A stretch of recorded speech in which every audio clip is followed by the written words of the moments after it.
Okay, so my camera just died there. So jumping back into it, cultural relativism is the alternative to ethnocentrism, where ethnocentrism would view your own culture as superior to others, and then you would judge all the other cultures as being inferior and not living up to the standards of your culture. Cultural relativism would appreciate all cultures in intrinsic terms. This means that all cultures have value within themselves or in themselves. That's what intrinsic means. So all cultures have intrinsic worth and need to be evaluated and understood on their own terms.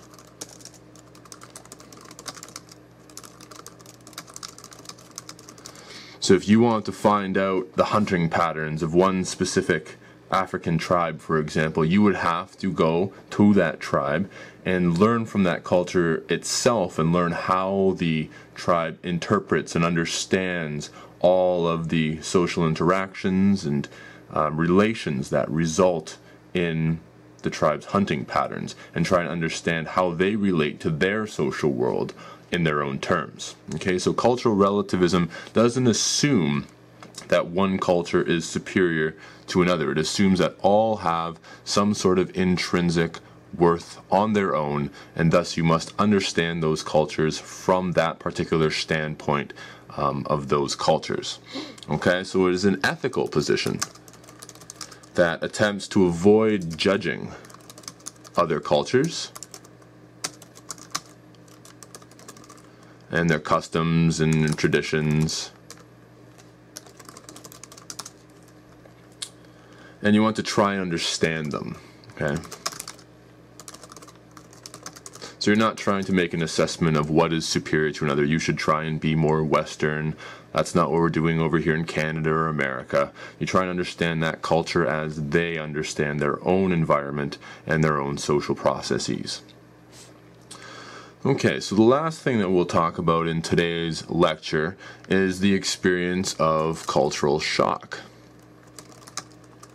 And this is the process or the effect that some people experience when they enter a different culture and they are not familiar with those modes of interaction or the norms or the belief systems. Okay, so cultural shock is a feeling of disorientation, alienation, and depression, and loneliness that only subsides once a person becomes acclimatized to the new culture. So, just write these down: disorientation, alienation, depression, and loneliness.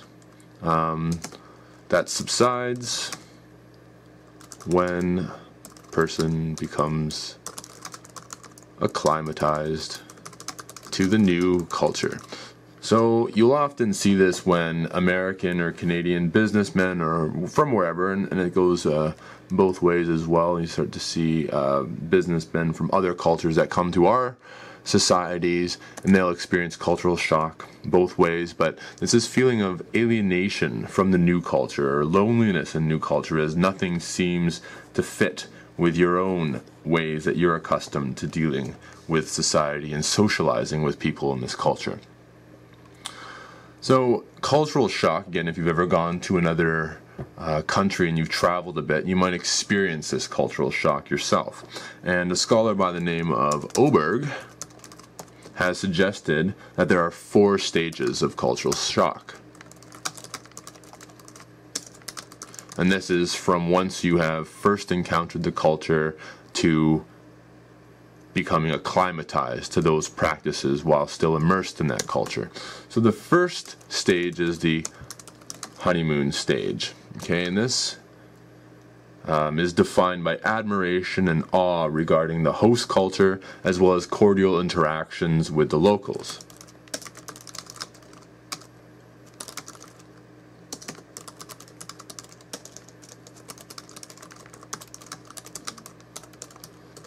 This is gradually replaced by the crisis stage, which is where the differences between yourself and your culture and the new culture in which you're experiencing the value differences begin to inspire feelings of confusion.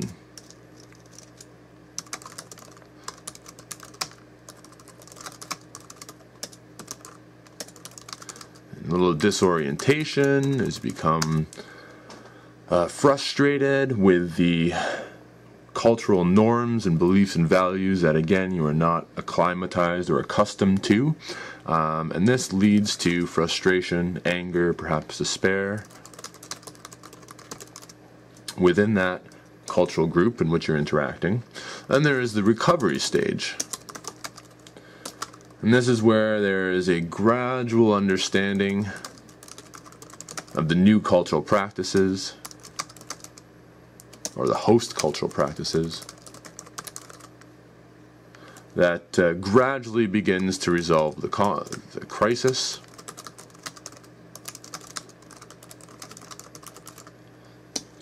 And finally, adjustment.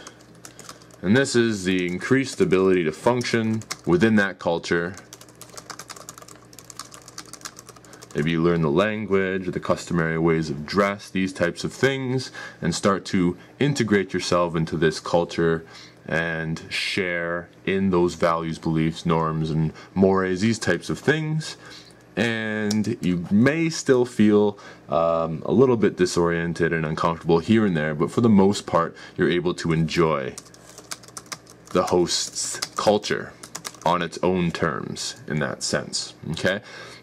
So Oberg's 4 stages of cultural shock, to a certain extent, you can almost read in terms of going from ethnocentric to culturally relativist, if you will. Say you see a new culture, you go into the rainforest, integrate yourself with an Aboriginal tribe somewhere in South America, for example.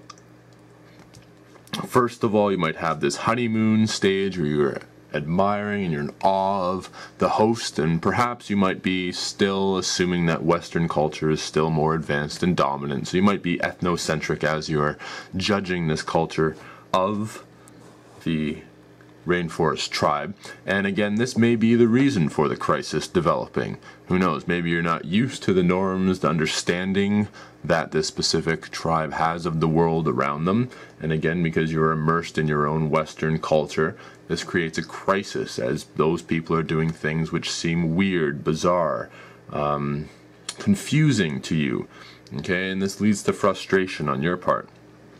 But as you gradually begin to get more and more involved and understand the host culture, this ethnocentrism, as we're saying, perhaps these thoughts of superiority, again, begin to resolve as you become more and more familiar with the host cultural practices. And then eventually you might move towards a more culturally relativistic position where you have an increased ability to function within culture, you enjoy the other culture, and you see it on its own terms and with its own merit. Okay, so these terms of ethnocentrism and cultural relativism, you'll see them ingrained into many different theorists and journalists and how they analyze the social world. And if you're able to pick these types of ethnocentric arguments, and essentially that is, we are superior to these guys, they should be more like us. That is a classic ethnocentric argument. Or arguments that take a culturally relativist position, which is all cultures have an intrinsic value and have importance on their own terms, and therefore, in order to understand those, we have to understand their practices, their norms, their beliefs as that culture would see it, and view it as important as that culture would see it. Again, these are going to influence many different scholars, journalists, media outlets, and the like. So if you can pull this out, this is going to be beneficial to your own abilities to think critically and analyze situations and be able to compare different cultural practices across various groups and societies. Okay, so we'll stop there for today, and we'll carry on next class, discussing language and culture and how language works within a different society to create and reinforce culture. So until then, I will see you in class on Friday.